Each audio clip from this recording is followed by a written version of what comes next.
Assalomu alaykum, xush keldinglar. Bugungi videoning asosliq mazmuni, ya'ni temasidan ko'rdinglar, videoni ichdan ilgarilam. Qanchalik pul ketadi, ya'ni pulga munosabatlik. Qancha pul bilan bir siyosiy panohlanğuchi salohiyatidagi bir kishini yoki bir oila kishilarini Kanadaga kepil bo'lib akaygili bo'ladi degan temasida o'zimniki anglagan bilganlarimni sizlar bilan tang o'rtoqlashmoqchi.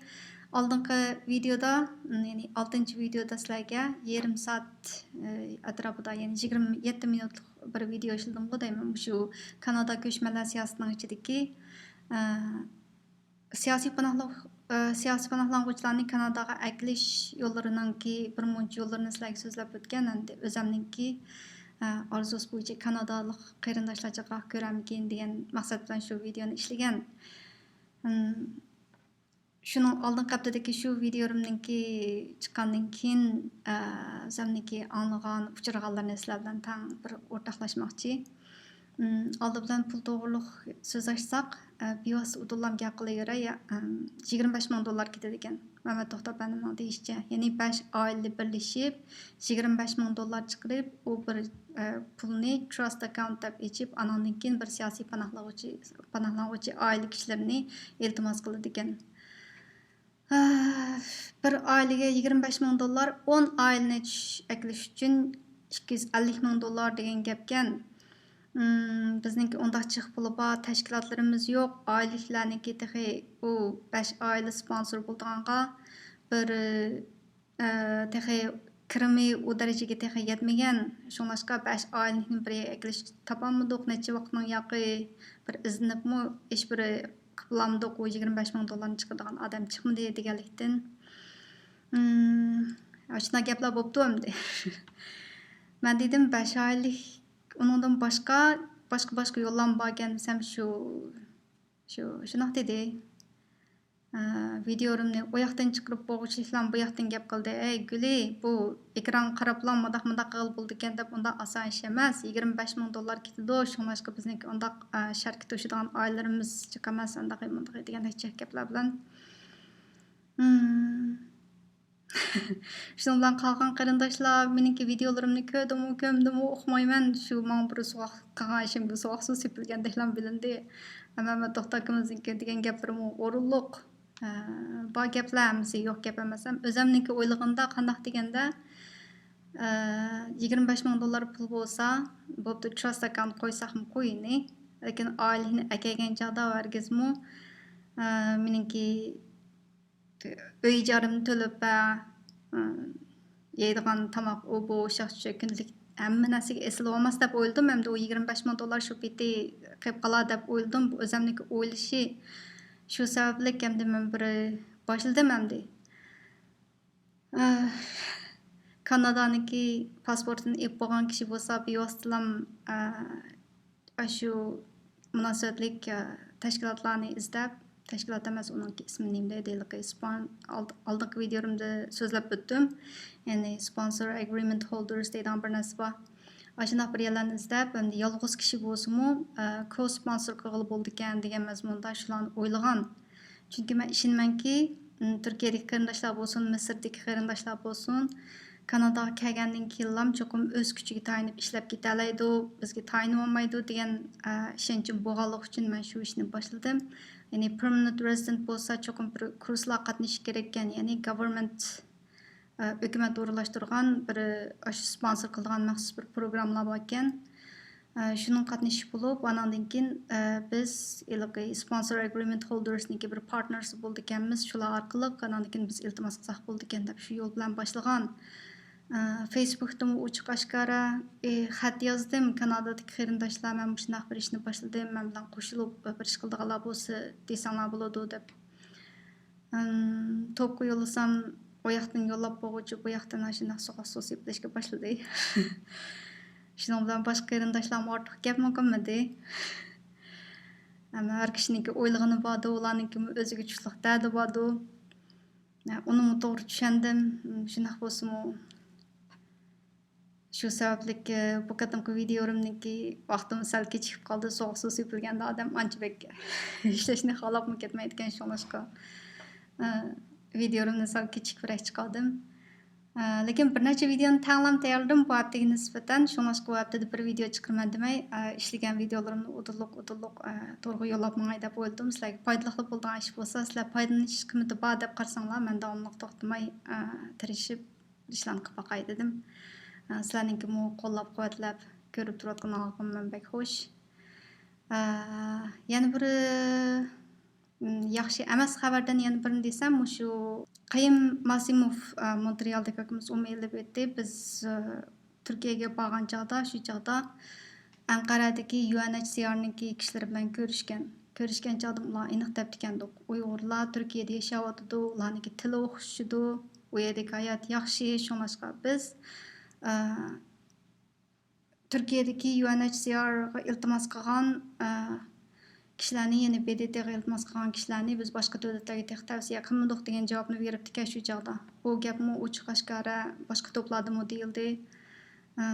Biz o'zaro muzokaralashgan chog'da mashina dedik. Endi u Qayım Masimov apaniki deyishcha, men ishni boshlabdiman.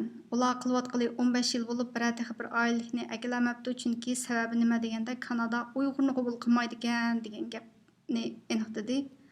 Ben o gapga to'g'ri ishonmadim. Yana dedi,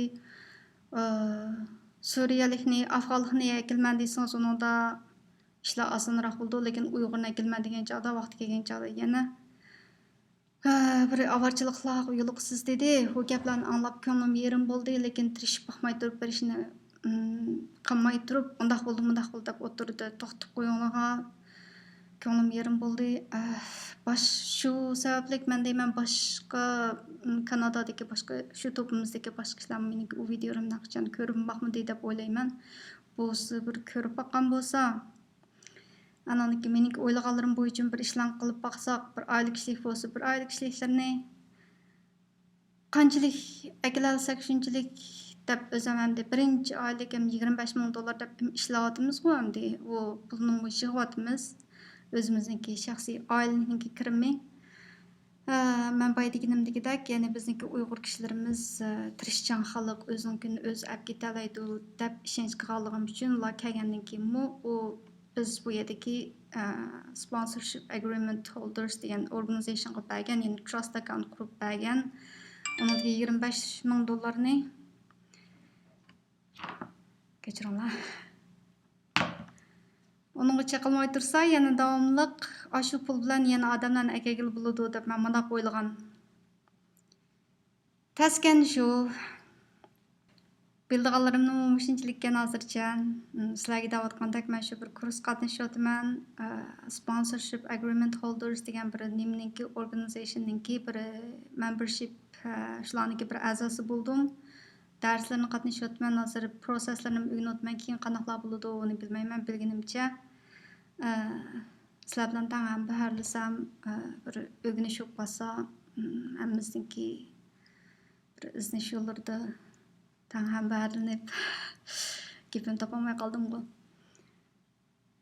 Shunchaliklarga gapirib turay bugun. Hamda o yana bildiğim meniki o'rganganimniki hozirgi bir yana bilganim nima bo'ldi desa, u bir oylikni akilman deb oyiga arxivni bergandan keyin saqlaydigan gapkan. Ba'zilariga necha yillar ketadi ekan, ba'zilariga necha oylar ketadi ekan. Hamda u shu biz sponsor qiladigan refugee'ninki shu oylikninki amaliy ahvoli qarda bo'ladi ekan. Bir tekshirishlar bor ekan, endi bu salomatlik tekshirishni yarım soat, 1 soatning ichida lam tugatgan bo'lar.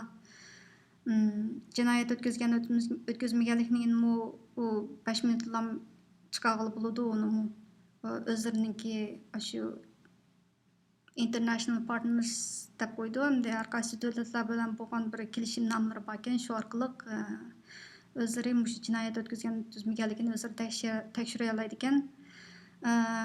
Eng uzun vaqt ketadigani security check, ya'ni bexatarlik tekshirish degan pek uzun vaqt ketadi deb anladim. Bexatarlik tekshirish deganda siz ma'lum bir terror tashkilotining a'zolari bo'lib qolganmi yoki bo'lmasa ma'lum bir boy bir yana ehtiyotsizlikdan besib qo'yib uzilib ketib qoldi. Yana qaytadan boshladim gaplar kelgandi. security check, ya'ni bexatarlik tekshirish to'g'riliq gap qilayotgandim. Bexatarlik tekshirish deganda yana boya deb o'tganimdek, birinchisi siz bir burun ashuna bir terror tashkilotlariga a'zo bo'lganmi yo'qmi? Ashuna bir yerlarda yurganmi? Shularniki odamlar bilan aloqa qilamsiz, qilmamsiz? Yana birisi ma'lum bir davlatninki istixborot odammi emasmi? Ya'ni shular ma'lum bir davlat uchun xizmat qilamsiz, qilmamsiz degandek mazmunlarga chetildi ekan u bexatarlik tekshirish degan unga nurg'un vaqt ketadi ekan. O'zimniki o'rganayotgan mazmunning ichida mush to'g'riliq deyilgan mazmunlar bor ekan. Shunlashqa meniki ümidim ham tavsiyalarim qarindoshlar aralashgan odaminglar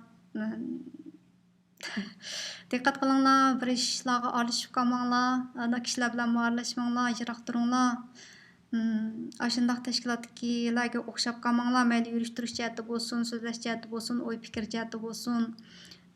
O'zinglarniki keyingi bexatarlik tekshirishdan g'alaba o'tib ketishinglar uchun vaqtni qisqartirish uchun o'zinglarniki shu to'r dunyosida aralashgan so'zlagan gap so'zlarga malay diqqat qilinglar. U terror tashkilotlarinikilarga o'xshab qolmanglar.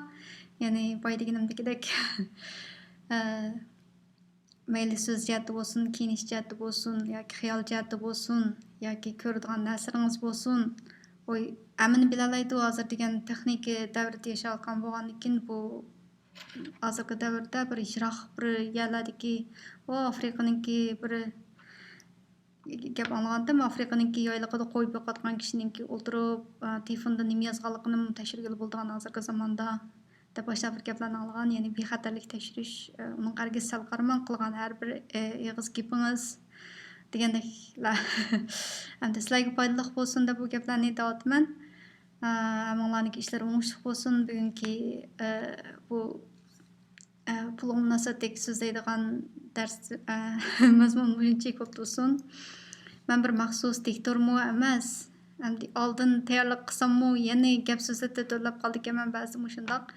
Hamda to'g'ri tushunib anglanglar. Anlagan mazmunlarning ichidan foydali ekan deb bilganlaringlarni ham bunday ishlar bor ekan deb bilib qolsanglar, men xush bo'laman. Hamda qo'limdan hech nima kamsin, hech bo'lmaganda bilganlarimni, anglaganlarimni sizlar bilan xabarlansam, sizlarga foydali bo'lsa, men o'zim ko'nglim azoda xush bo'ldi ekan. Ana sizlarga videoda ko'rishaylik. Bu haftada jami 3 video chiqarman deb planladim. Qo'llab beringlar. Videom arkadan videoda gap qilaverman, bu gapni bo'ldi demay ya. Abunə olub va yandakı kichik qo'ng'iroqni ichib qo'ysanglar vaqt-vaqtida ko'ralasizlar. Bu 7-videom. Kelasi videoda ko'rishaylik. Xayr, xush, salomat bo'linglar. Xush.